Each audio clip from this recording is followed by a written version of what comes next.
I, 26 female, and my fiance, 27 male, are planning our big day, summer 2021.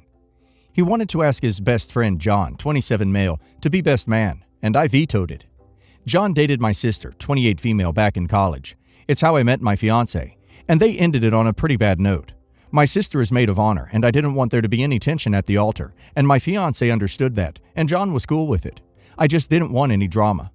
Last Friday, my sister was over visiting me, fiance was working, and she said, "I heard John's going to be at the wedding.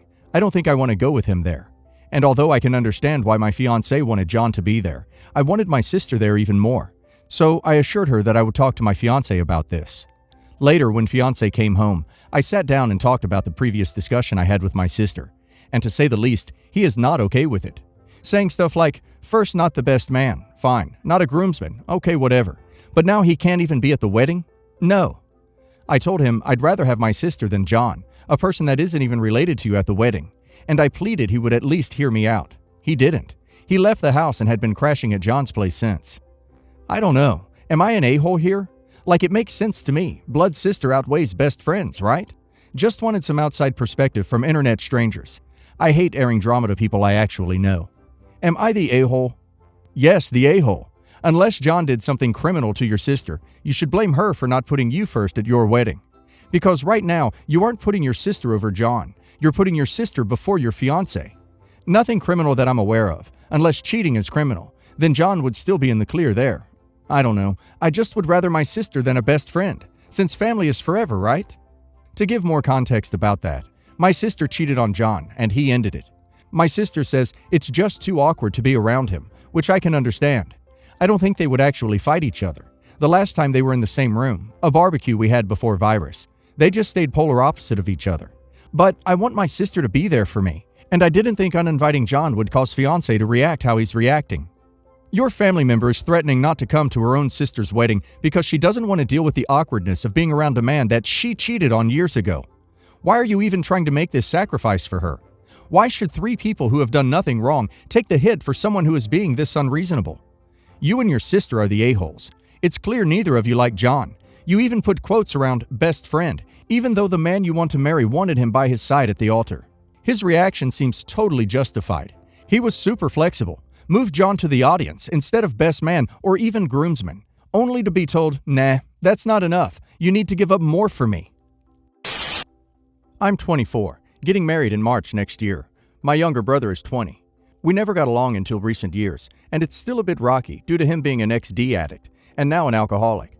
6 months ago, he totaled his truck due to reasons unknown to us. He says the brakes were going out and finally quit when he was taking a corner. At the same time, I had gotten a real good deal on a car at the dealership I go to, but I already had a car loan and didn't really want to take on the extra payments. I was talking to him about it a few days after his crash. He said he really needed a new car and offered to take over my payments and I could get the new car. Now, at this point, I did have enough money to cover both, and I know he isn't as financially stable or able as I.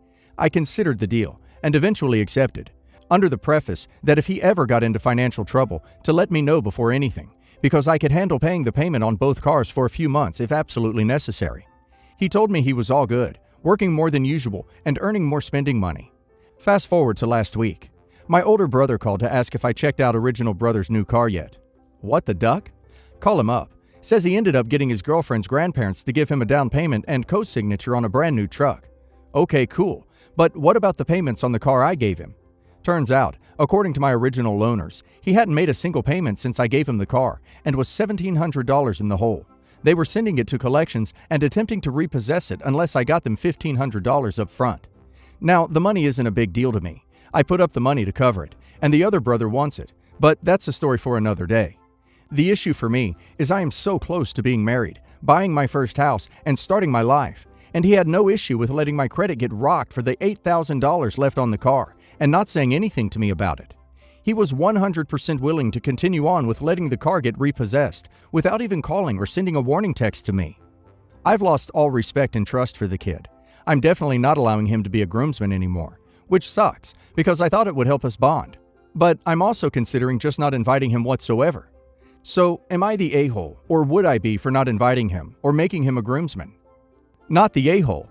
If he doesn't respect you, he doesn't deserve to be treated with respect or invited to, possibly, your biggest event ever. Not the a-hole. He was totally out of line, and you need to make that clear to him. He should apologize. You can even revoke his groomsman position as you've lost trust in him. But don't tell him he's not invited to the wedding. March is still a few months off, and that's not something you can take back and could also cause other friction in the family. If he continues to be the a-hole over the next couple of months, then you can reconsider. But make sure you make the decision with a cool head and not a knee-jerk reaction. Let this be a lesson to you. Don't trust people to make payments on something that your name is on. Next time, refinance the car out of your name and into the other person's name. Your bro is definitely an a-hole, but you should not have given him your car in the first place. The purchase of your home may now be delayed because of this too. Edit. Just wanted to add the fact that I was able to save this from impacting my credit, as it's in-house and they never reported. And I talked with a lot owner to make sure it doesn't go into collections. Bad decision on my end credit-wise, but I came out of it so far unscathed. Edit 2. I think I'll allow him to show up, if he can afford to drive here without me helping. Just no involvement in the wedding. Also, this wasn't about money, but more about trust. So, this scar I have is 14 years old. When I was 12, I fell and smashed my face on a load of rocks and broke my 2 front teeth. I had multiple surgeries between the ages of 12 and 18 to reconstruct my teeth, gum, and lip. I still have light scars on my lip and chin, but all the doctors and dentists, absolute saints, did such a fantastic job that unless I point it out or have a tan, you can barely notice them.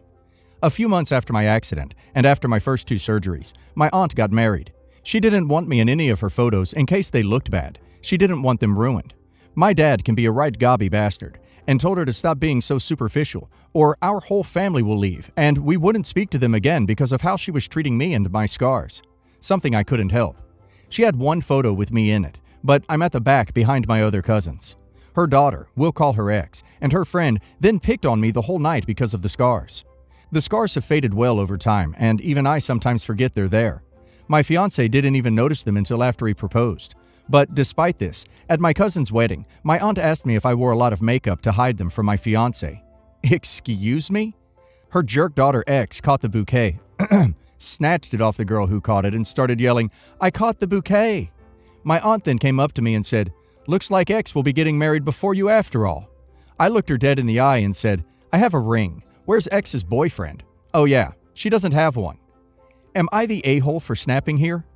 But only last week I was talking to all of my aunts about my wedding plans. My favorite aunt is making our cake and singing while we signed the register.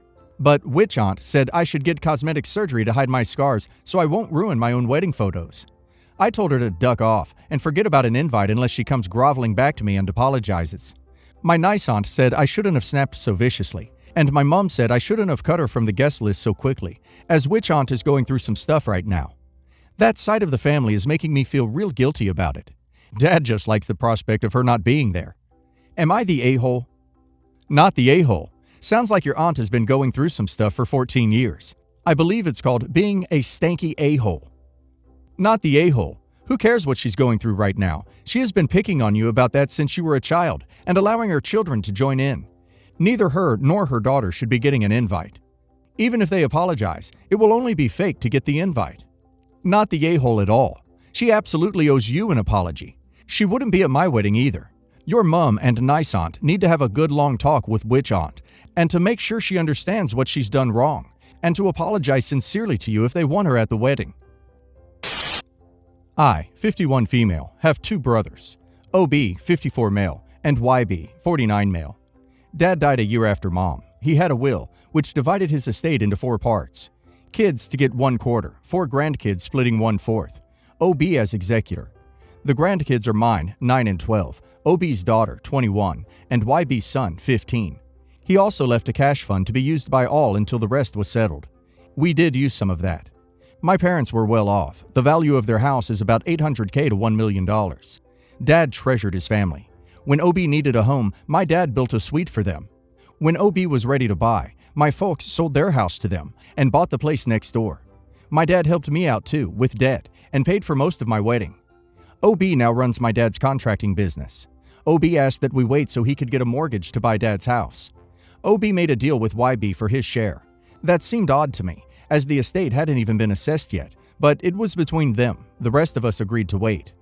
After 6 months of no news, I contacted OB and asked what was happening. He said there was trouble getting the mortgage. Just be patient.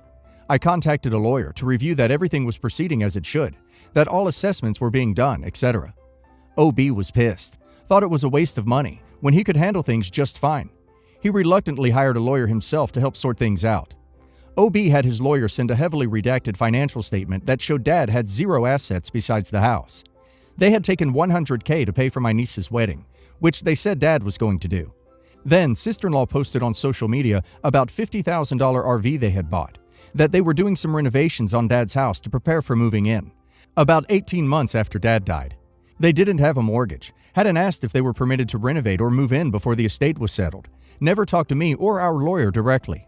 Sister-in-law sent me an angry email saying I was K-ing my brother, who was working hard and suffering from depression. Then my OB called me, crying and appealing to my sense of family and telling me he would get everything done with his lawyer, even though it cost money. OB has health issues. Sister-in-law is disabled. They have large debts. I told him I can't talk about the inheritance, but I wasn't going to disown him as my brother. I need it to be sorted out legally and properly. We stopped talking. He still hasn't sent the paperwork through his lawyer. It is now 4 years. We gave the go-ahead to sue OB over the estate. My dad would have absolutely hated this. He hated lawyers and never wanted us to fight over money from inheritance. I feel like I gave him the opportunity to settle this, but carelessly or deliberately, he bungled it. Not the a-hole, but it sounds like your family will likely never forgive you. Honestly, they've been really shady, so I don't know if that's something you even care about anymore. Not the a-hole. Your brother is 100% stealing from the estate, as they already had before it was settled. Your dad wouldn't like him stealing either. Unfortunately, money seems to always bring out the worst in people. He's had 4 years. He cares more about the money than his family. Sue him. He's not doing right by your father's wishes. Not the a-hole.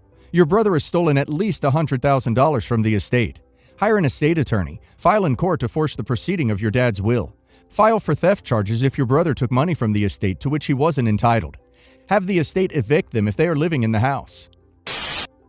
Backstory.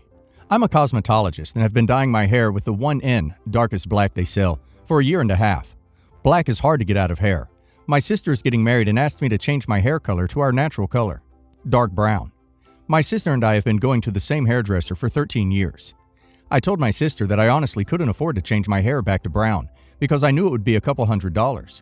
I also didn't want to because I feel a lot more comfortable with my black hair. My sister has already started her career and makes a lot more money than I do, so she offered to pay for me to get my hair fixed and booked me the appointment herself. Our hairdresser told her it would be a color correction at $90 an hour and would probably take 4 hours. My sister agreed to this and told her that if it took longer, that was fine. She just wanted it to look nice for the wedding. The day of the appointment, the hairdresser texts me and says her coworker is going to help with it, since she squeezed me in for the appointment. I go to get my hair done, and it takes 4 hours.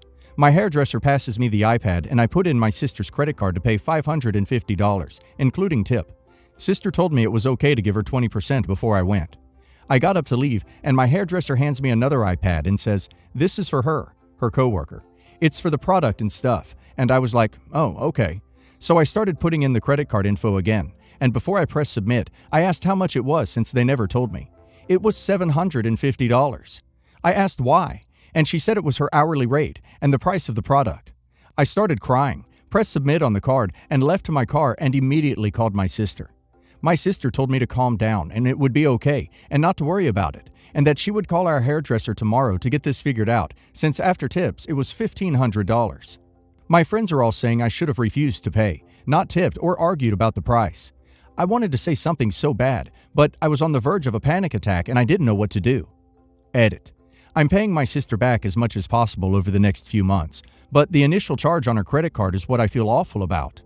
Wait, so the hairdresser quoted $90 per hour for 4 hours of work, and then hit you with a $1,500 bill? You can go silver from black for that cost, not the a-hole. Everyone sucks here, except sister, but you're not an a-hole. You were just wrong in this situation, which is what a-hole means in this forum. The hairdresser has no business changing the price so much after the work was done. Also, this was rather high pressure and a big surprise. That said, you are spending your sister's money. You have her card. You're responsible for it.